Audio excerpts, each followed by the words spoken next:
పొరబాటున చేజారిన తరుణం తిరిగొస్తుందా? ప్రతి పూటొక పుటలా తన పాఠం వివరిస్తుందా? మన కోసమే తనలో తను రగిలే రవి తపనంత కనుమూసిన తరువాతనే పెను చీకటి చెబుతుందా?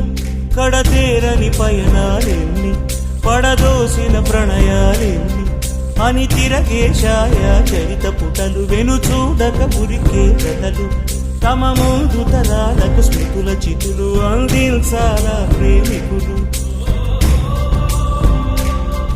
ఇది కాదే విధిరాత, అనుకోదేం ఎదురీత. 10 నెలలు తనలో నిన్ను మోసిన అమ్మైనా అప్పుడో ఇప్పుడో కననే కలను అంటుందా?